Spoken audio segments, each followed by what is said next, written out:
Do you remember the old you? The you before God got to the heart of who you are, what you've been through, and how you show up?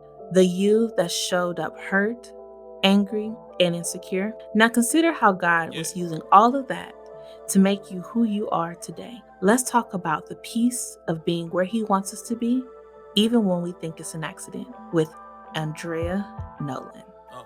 Don't know why he told me talk to you. Ran all these lies, guess you can use some truth. Cool. Good day, everyone. Pray this finds you doing well. We've got one of the church's favorite daughters. Were you guys at the hotel? Okay, so from the beginning of time, we've got Sister Nolan. Oh, come on now. So we've got the Beckley Heights original, Andrea Nolan.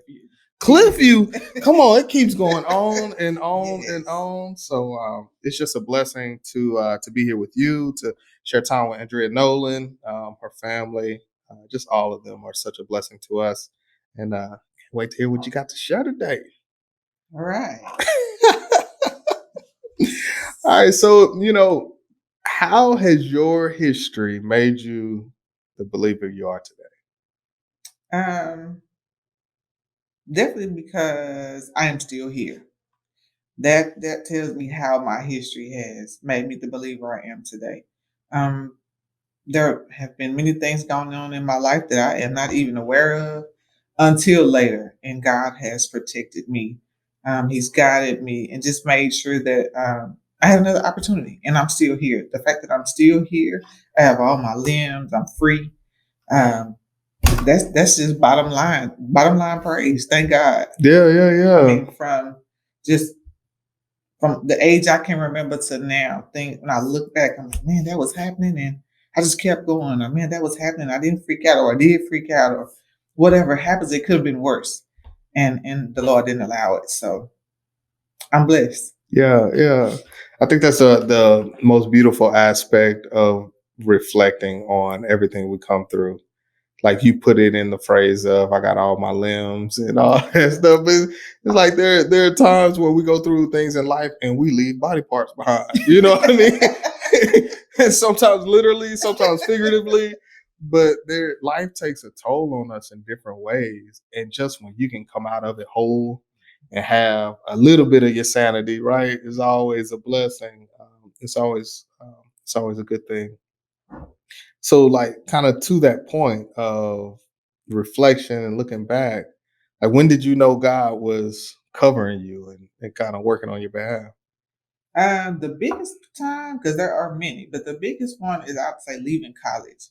I didn't realize I was doing college the way I was doing college, but I will say Debbie did college. Debbie did college. So, where'd you go to school? I went to Texas A&M Commerce. Okay. And I didn't even really understand who I was or what was happening in the moment. And once I graduated, kind of went through some more things. I really will say once I hit 30, I started to look back and the pieces started to make sense. Yeah. When I say I had a job, I was teaching, I think, at 23. I didn't have a teaching certificate. I did graduate. I went to school to be in computer science. I wanted to be in my own space. I wanted to have an office job where I build computers or something with computers by myself. I didn't want anybody to talk to me until I came out of my office. I didn't want you to start talking to me until 10, and none of that happened. And so I went to college, ended up being in computer information systems because I couldn't pass all my classes with A's. I didn't realize that nobody was going to ask me what my grade was once I graduated. But I wasn't making A's. I was making C's, and I tried finance, and I wasn't making A's. So I tried it again. I said, let's try something a little simpler because I have to make an A. Like all my life, you have to make A's. Like to live in my house, you had to make an A and have perfect attendance. Yeah. It wasn't all that was it. Oh, dang, perfect attendance too? It's a trick to that too. But I'm all off the question.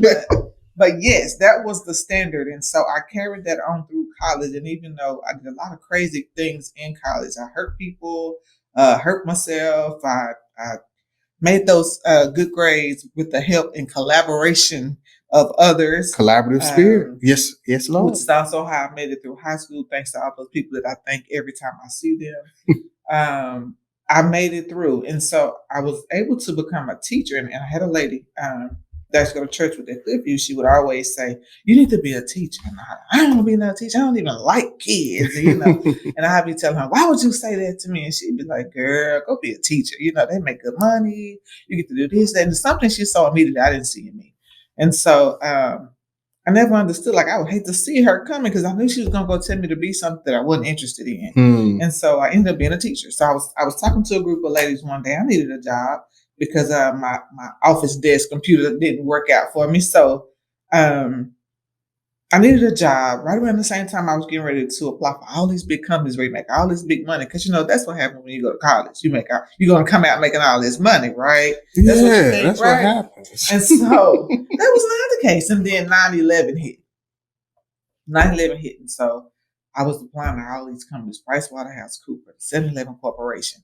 But they wanted people with experience. All the systems were going down. They weren't in the mood to train at the moment. It was the world was in a crisis. And so hiring new people and playing around and training you wasn't the plan. So I had to try something else. And so I had another lady who was like, "Well, let's go to a job fair." They didn't tell me what kind, and because I'm blind, I just follow people around.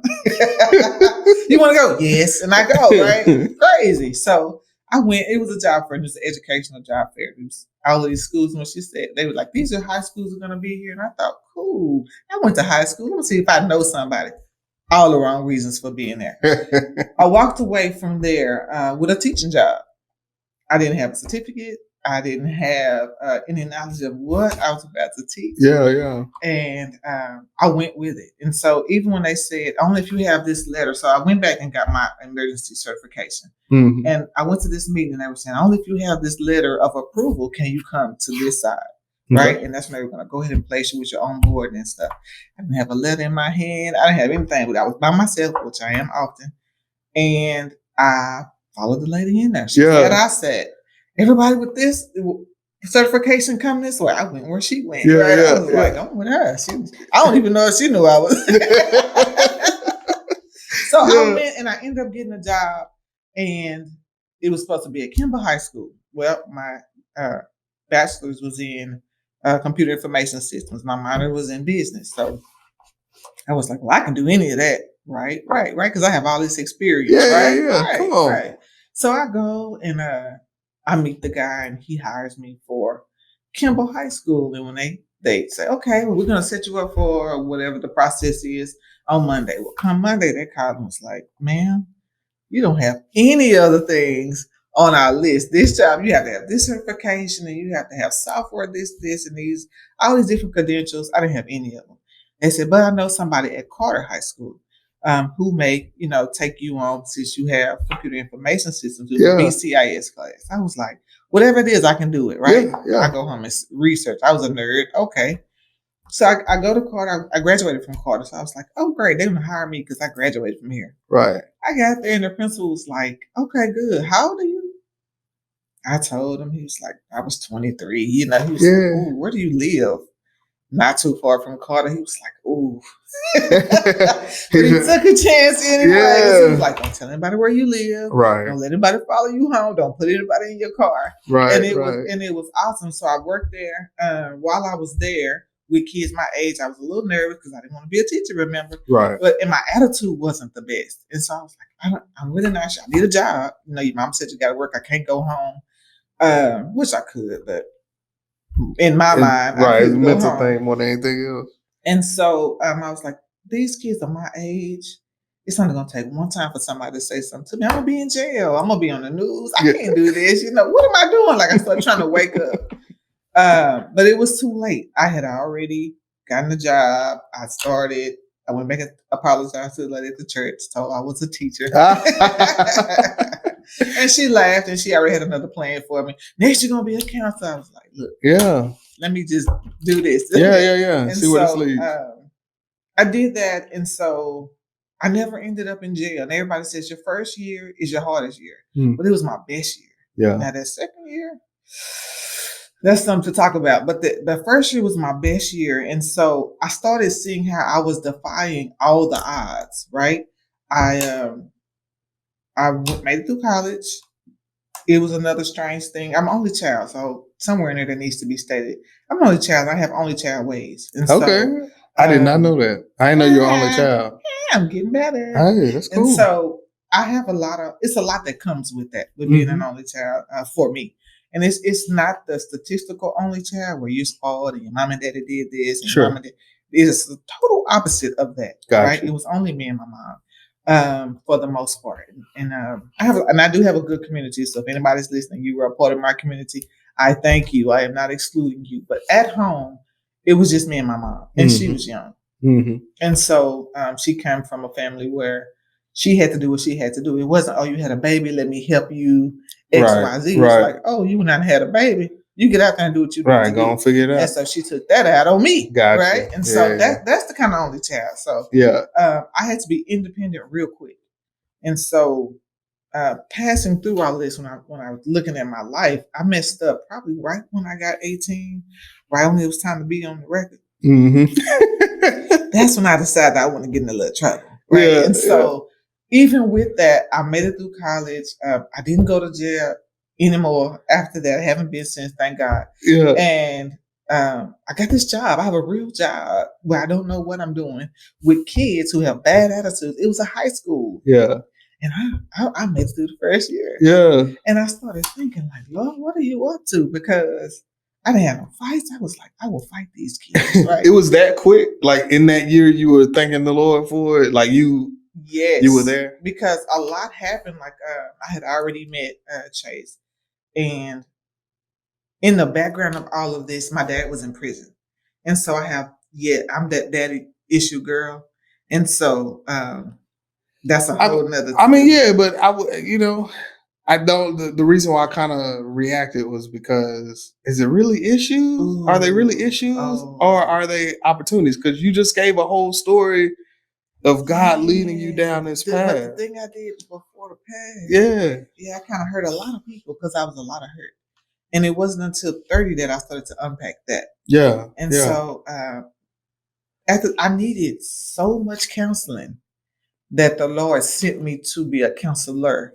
Facts. That was the only way I was going to find out that I needed counseling. Really? Oh man, but that's it's easy for me to say sitting on this side of the table, right? But that's like such a blessing. Like I'm really big on therapy and counseling. No matter what your background is, no matter how well put together you feel like you are, just an opportunity to, in a safe place, unpack the things that we've been through. And so that's why I'm kind of like, I feel like, and this is just me, you're the perfect person to be in the environments that you just communicated to us, because there's so much hurt in our communities by and large that we don't address. You don't even know you need to address it until.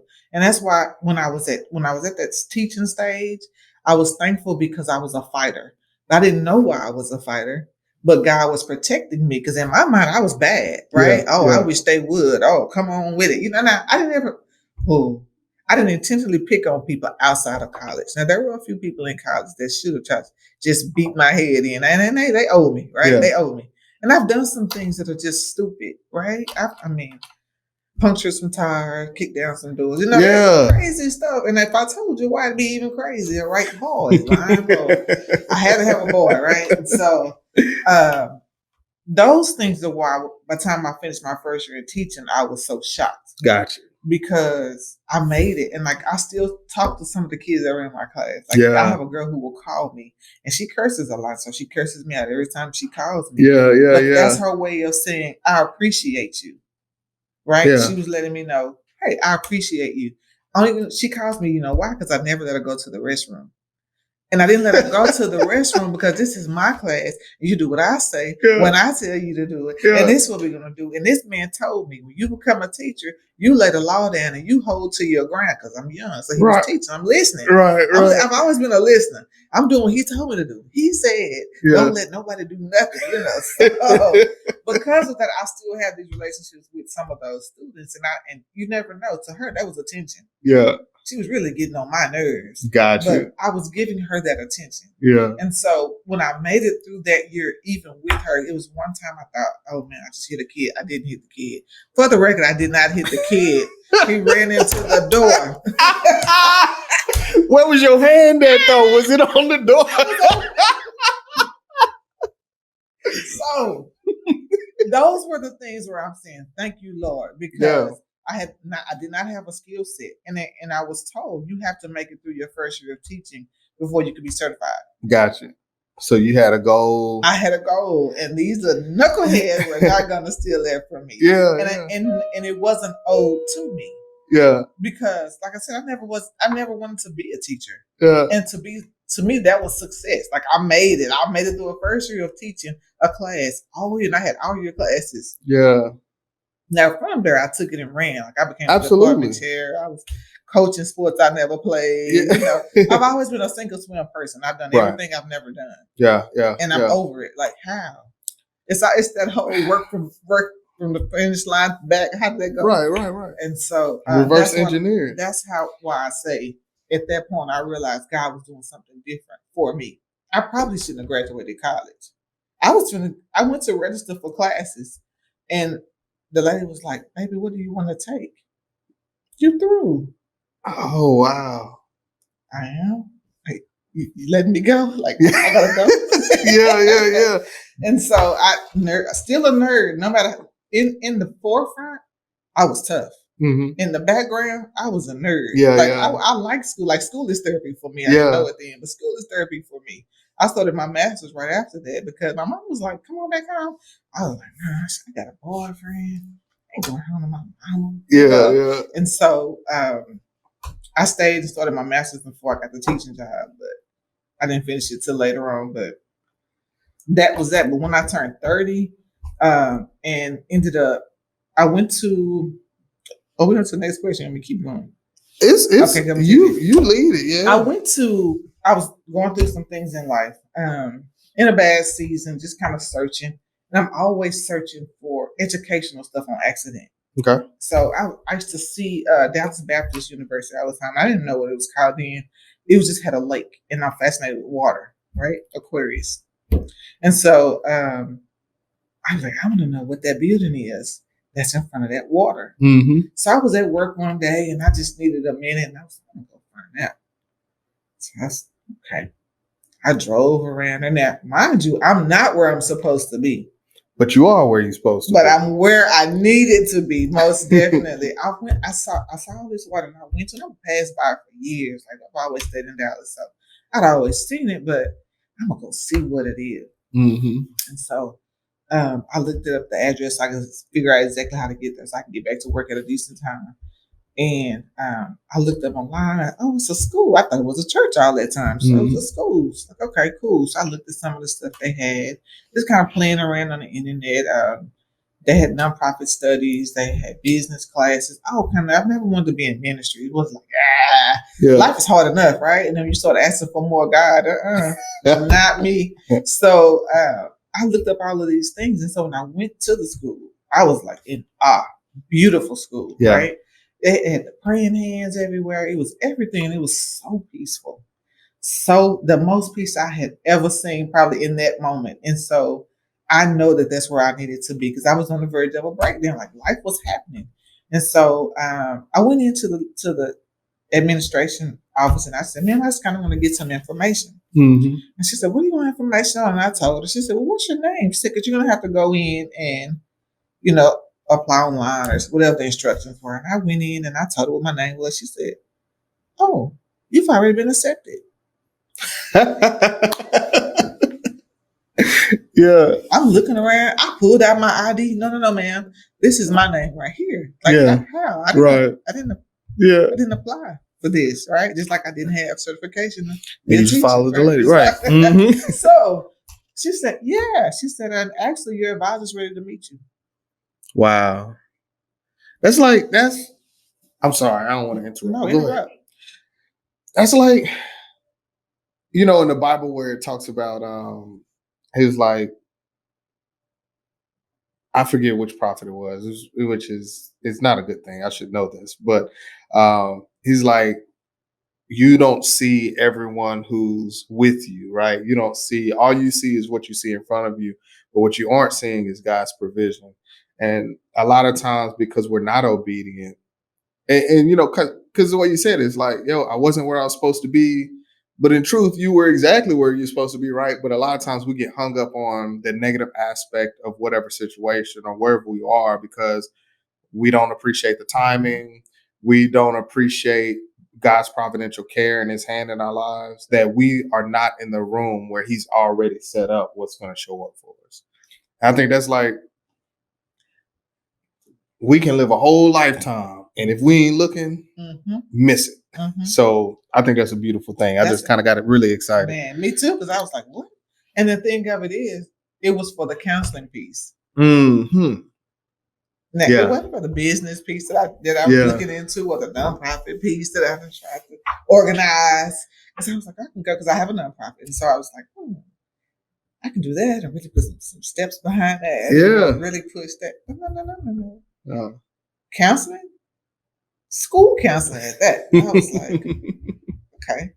So I thought about it, and I was like, and I had thought about, and I looked at counseling online because I think at this point I was working for Central Staff for Dallas.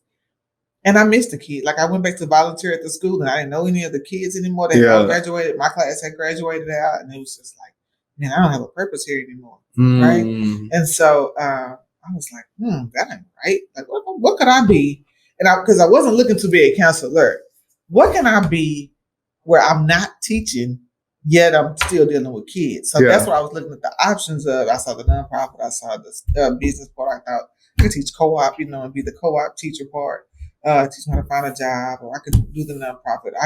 I looked at counseling, didn't really know much about it. That was like doctors to me, like counseling doctor. I was like, that ain't really. But I clicked on those things. And so however it transpired, God was like, yeah, you. And so right. So I go meet this lady, and she was the nicest lady. And she was a Caucasian lady, which I hadn't had much dealing with at the time. And she was like nice to me. Like, she was nice to me. Yeah. She wasn't like put off it. She was like, yeah, come on in.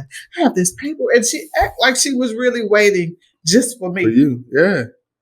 And so it was like a whole revelation. I embraced it. It wouldn't have been my choice if I had to go in and pay that $25 that was already paid. Sure. I wouldn't have done it for that one. Got you. I would have did probably business, thinking money. I did away from me. And so I did that one, and I followed through. And the first step, the first big major step of this particular pathway was 6 sessions of counseling. Man, look at God. Okay, cool. So and I like the way you segmented it, right? Because we can get a clear picture of how old you were as you progressed through these seasons. My question is, like, sitting where you are now, what would you tell the younger you? Like, what would your message be? Like, looking back, knowing all that you know, what would you have told yourself? I would probably tell myself to actually pay attention and be present to who you are and what's happening in your life at that time. I have always walked by what somebody around me thought I should be walking. And even from youth, my mom said, you go to school, you make A's, you make perfect attendance. That's what she wanted. That's what I gave her.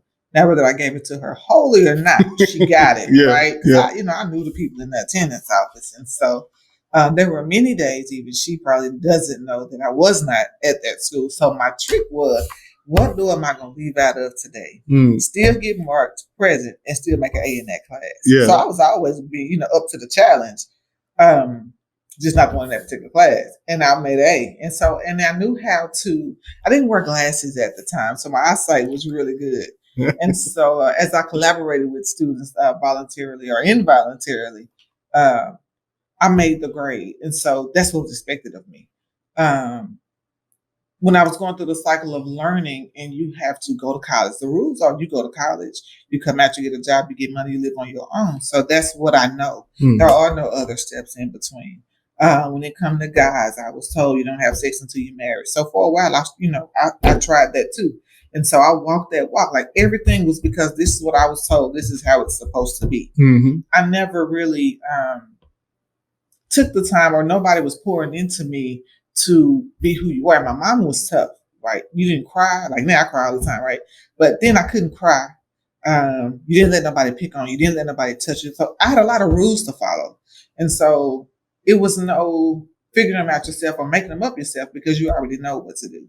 And so I wasn't emotional. I was very emotional, didn't know it, but not outwardly emotional and anything felt emotional, I fight it. And so I forgot where I was going with this, but what you would tell the younger you. So I would definitely tell that person, that younger person of me, to be in tune with your feelings because they matter.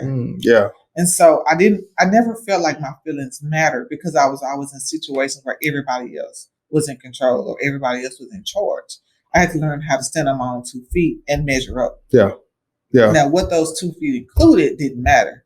How do you measure up? Yeah. When you go to church, you look a certain way. When you go to this place, you talk a certain way.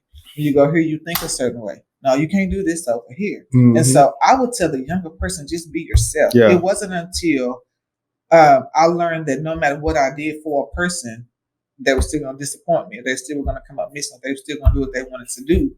That I started to learn to do my own thing. Just as a extra piece, my hair. My husband loved raps. I wear my hair in a wrap all the time. I was flowing.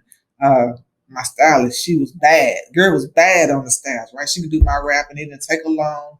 She cut the layers just right on there. Heather Brown, I still see her. She don't do this. Shout out to Heather. Shout out to Heather Brown. But she, he would go, I would go and I would get these raps because that's what my husband liked.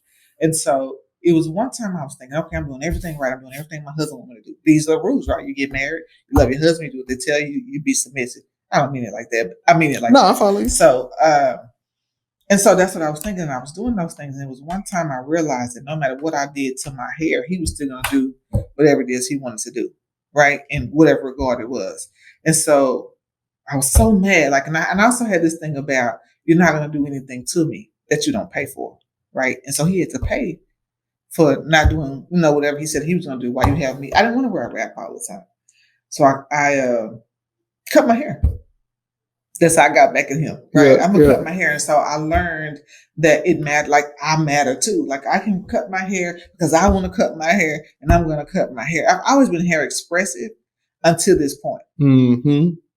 Yeah. And it gets in the way of, like, when we ignore our feelings, it gets in the way of us showing up the healthiest version of ourselves. Right. And a lot of times we don't do the work to find that balance just to have a conversation. Right. Because we go to one extreme or the other. Either I'm just going to do it completely and be mad and pissed off, or I'm not going to do it at all. And you can catch all the smoke you want. That's right. Correct. And so it's like, how do you find that healthy balance too? That's what the younger person would have. I would want them to be present, feel what you feel, say what you feel. I wouldn't talk. I didn't talk until I was 30 either. If I was teaching a class and you weren't in my class, I did not know you. Yeah. And it was like standing how high, I might speak, but if you weren't in my class, I didn't spend that time with you. I was real reserved. And again, that comes back from your childhood. It was just me and my mom. As an adult, you listen to adults, you do what they tell you to do. You don't ask questions, you sit there and you be quiet. Well, I'm on the child, I don't have any sisters and brothers, so who am I around? Yeah. Adults. So what do I do around adults? You be quiet. So that's what I did, and so I would want the younger me, and I hate, and it's almost like I didn't find the balance because now I allow my kids to talk, and now they talk too much. Be quiet, right? Okay. But, can they talk too much? I just question that because no. Okay, because I'm on your wavelength. I believe in, like, we communicate feelings of facts to you. It may not make any sense to anybody else, but if that's the way you feel, then we need to address that, have a conversation around it and all that good stuff. So nothing's off limits. Yeah. And I want to hear. It's a way to say it. It's a time. For sure. And for so, sure. We got to talk about that. Tweak that piece. Yeah. Okay. Yeah, we're paying for that. Gotcha. Okay. Gotcha. We're fixing it. Gotcha. By no means will we allow that to move on. But, for sure. But because I didn't talk as a kid, how people say you let your kids do something because you couldn't. I fall in that category when it comes to conversation because I didn't talk. And you could be talking to me. You could say 100 words to me, and I wouldn't say one to you. Yeah. And it was a skill. Like, people would ask my mom, "Is she a mute?" Gotcha. I didn't laugh. I didn't frown. What if it was really, really funny though? You still didn't laugh? If I said anything, I'd say that's funny. Everybody else be falling all over the floor, and I'm just like, okay. But my mom is total opposite. Yeah. She's a people person. She can run the room. She laugh. Everybody's laughing. I walk in, everybody like. So I would definitely. You definitely would. I would definitely tell my younger self to find their voice, be yourself, and be present, and be okay with that. Yeah. Be okay with that. You don't look like everybody else. It's okay. You don't talk like everybody else. It's okay. You don't dress like everybody else. It's okay. Yeah. Because it's only one you. All right. So tell us, you had 5 courses of counseling sessions or 6? 6. Okay. So tell us about that. Oh, so when I took this is the craziest thing. Still kind of not shaped where I need to be. When they said I had to do 6 counseling classes, I wasn't comfortable just yet, right? Counseling classes, like I gotta go talk to somebody. I'm not a talk to somebody person, and so I don't want to sit anywhere. I don't need you to ask me nothing. Don't ask me about my business. I don't even know you. Like what? Yeah. And so my attitude was exactly bad, right? And so I go in this room. There's this little girl in there. She probably was not even my age, and so she was sitting there and she was trying to ask me stuff, and I'm looking at her like, yeah, you still don't simulate. What are you asking me? But she's doing her job. And so come to find out, she was a counseling intern where she had to orchestrate these groups to even get where she was trying to go. And I was the typical client that you do not want. So I went in there, and I've done this, I think, several times when I've taken counseling, but I did this young lady like that. I shouldn't say little girl, young lady like this. At the time I was thinking this little girl, but she's a young lady and she was trying to make her mark just like I was trying to make mine. And so I went in and she was like, well, we're going to do, she told me the law, we're going to do these 6 sessions and we're going to have this homework. And I thought to myself, I'm not doing no homework. And so out of my mouth said just that. I'm not doing no homework. Like, I don't come here to do homework. Yeah. I got class for that. And so she was like, okay, I bet she's the best counselor ever now, though, because I gave her the blues for 6 sessions and I didn't do anything that she wanted me to do because I didn't want to talk to her. Like, I still wasn't in my own skin. And so to tell people my business, you had to really mean something to me, and she meant nothing to me. And so I didn't value, her being. It's just like, I don't know you. We've never met in business, and I'm not telling you.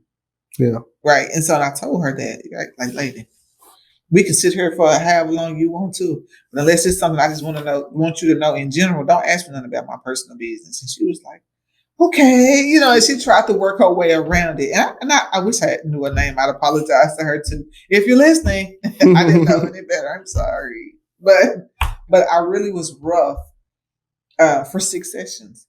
And so she would ask me things like, when you're in counseling, they teach you to start from the beginning, like your family tree and your genealogy and stuff of that nature. And I didn't mind answering those type of things. But it was hard. It was hard because my dad was in prison my whole life. Like, he was gone 22 years. And I watched him go. So that haunted me for years. That's the hurt I carried in college. And so that's why nobody could say anything to me. You couldn't touch me. If you accidentally bumped into me, you might as well go and put your tray down. Yeah. Yeah. So, and that's crazy. But these are the things I wasn't ready to share with this young lady. Right. And so my 6 my 6 sessions turned into this class I took, right? And it's where you learn the philosophies of counseling, all the Gestalts and the Adler and, all those things, the cognitive theory. And so as I'm taking this class, my teacher name was Greg Stewart, I think. And so he was the best teacher ever, right? We'd start each class with a song, and it was the Fill Me Up, God. Yeah. And so every class time, that's how we started our class. And that's when I started loving that kind of music. I was like, come on, where's Pimp C? What are we listening to, people, right? And this really changed. It started softening me up to allow God in. And so I didn't realize that was happening at the time. It's just like, every time I come here, he play his own kind of music, All these sessions, this girl keep asking me out my business. Like, Lord, what? I don't agree, right? You have me here. What am I doing? Yeah. And so during this class, we had to write this paper. It was called a mosaic. And before he told us about the mosaic, we had a guest come in to speak to us about their experience with their paper. Well, I was in my counselor. The young lady who I had to do the 6 sessions with. So right away, I was like, I'm gonna hide my face here for a second. Here she comes, And I was able to respect her.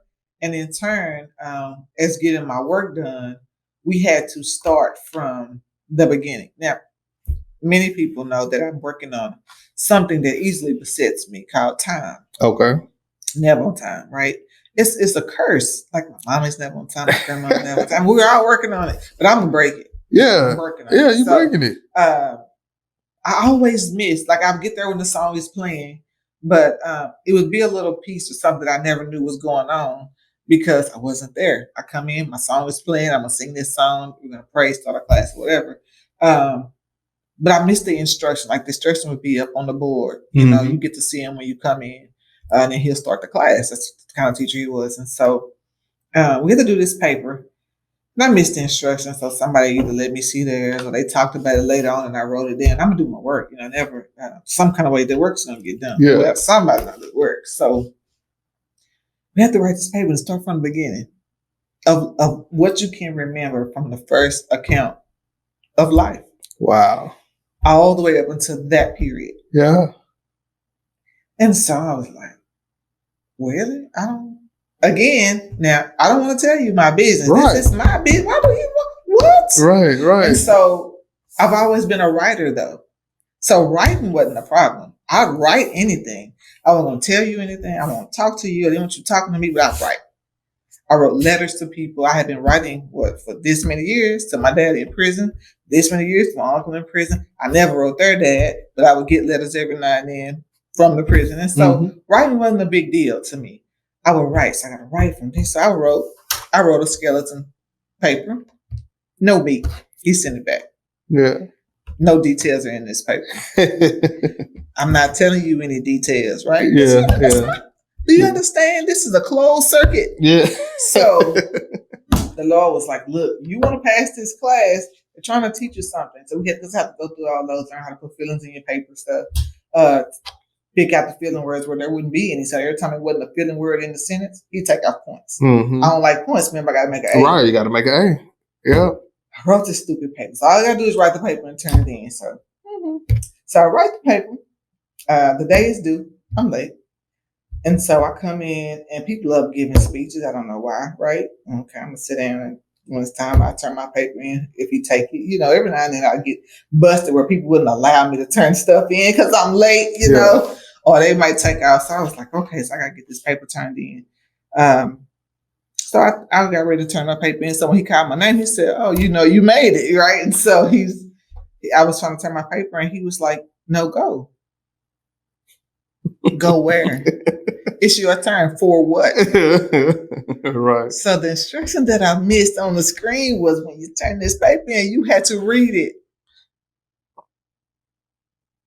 Yep. What? Yep. When I see something came over me, I could have turned the whole class upside down. Flipping tables and everything. I could have flipped the whole table. I was like, Lord, he did not do this to me. So I went. And I was like, which part am I going to skip over? Because now I've written this paper. Right. With all the feeling words. I'm going to walk away. I don't know what you thought about it. I don't know what you said, what questions you had, how you're going to feel. And it's not going to matter. I'm not going to see you. I'm going to turn this paper in and I'm going to walk away. Yeah. No. I had to read my paper. Yeah. In front of the whole class. Yeah. That night. Right then. Everybody had gone but me. What you get? You're late. Right? You could have went first, got it over with. Still, perfect timing. It was always so much stuff in that paper. Everybody in the class was crying. We all had to do a prayer circle when it was over. Yeah. I mean, it was like a life-changing event. And guess who else was in my circle? The counselor. That counselor. So we all did like a little, they prayed for me. I cried in public probably for the first time. Because I couldn't hold it. Like I had to tell people my business. And it was like, these are like things that happen treacherous, like especially like the prison stuff. the visits, the calls, like all these things are in this paper. Yeah. Why I started hurting people came out, reasons why I was hurt. How do you move forward from here? All this is in this paper. Yeah. Yeah. When I say life changing, because it was a release. When I say life changing, right. I became the mother of the rest of my classes throughout my master's degree for school counseling. Because I'm older, like I was already grown and teaching. Most of these kids had went straight through college, got straight from high school to college, and so they were like, "You know so much, I'm older than you." But it was very reviving to my soul to be able to get some of those things off. And things were in that paper that I hadn't shared with anybody. Like it was things in that paper my mom probably doesn't even know. And so just to put that on paper, like it changed my whole life. Yeah. And it was nobody but God. Because had I been on time, I wouldn't have did it. I probably would have dropped the class. That's how serious I was about not Gotcha. doing it. Yeah. And so God had a way of saying, girl, you need some help. Yeah. So I went through these 6 sessions. I was able to get that aggression out. Even though I took it out on her probably a little too much, I needed to get that out. I needed to hear myself saying these things or doing these things. And I needed somebody to be able to, because she held on, And then when she showed up in that class, which probably wasn't her choice, it was intentional. Absolutely. So all that stuff I didn't tell her in class, she got it anyway, right? Right. you ain't running nothing, girl, is what the Lord was saying. And so I learned to really kind of own my feelings.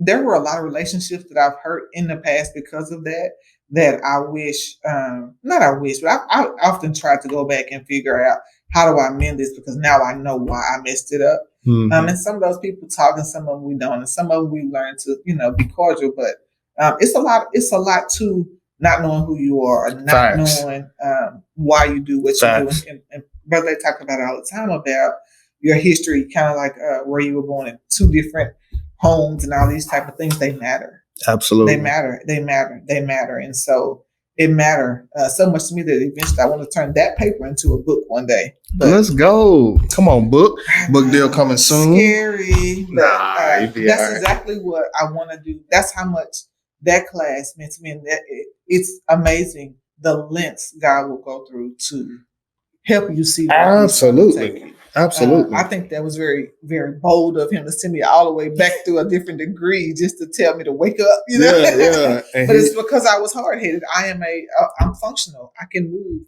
I'm actually numb to everything around me, which is what I don't want the younger me to be.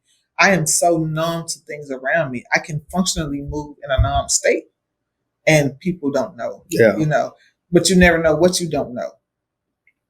And so it took me this many years and all of these steps to get to that point. It took me to be in a bad place to happen up on a school that brought me peace. Yeah.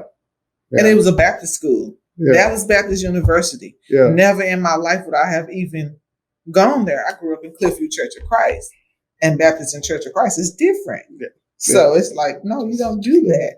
You go to that school. It doesn't say Church of Christ. Right. And so I took a chance, and I am so grateful. I'm grateful for where God has me now. From that, I was able to, become a school counselor and help students. And a lot of things that they say I've been through, I can pick them apart half of the time. My first question is, where your daddy? Yeah. I don't know, and they go off. I've been there, So what would your prayer be for the next generation? Like, what can we be praying for and involving God? For the next generation, it will be for those that know to grab a hold to those younger generations and don't give up. Because the same way God brought you to and through, He'll do the same for them. But if nobody carries the torch, how does the message keep going? Yeah. So my prayer is that even people like me, like, get out of your own way and be willing to help somebody else. Like God helped you. Like the stories could continue to where God has shown up in my life. Like I've been near death a couple of times, not even sure how I made it. I had a car. Somebody stole my car when I was in high school. I had to start it with a screwdriver. So everywhere I went, it looked like I was still in my car.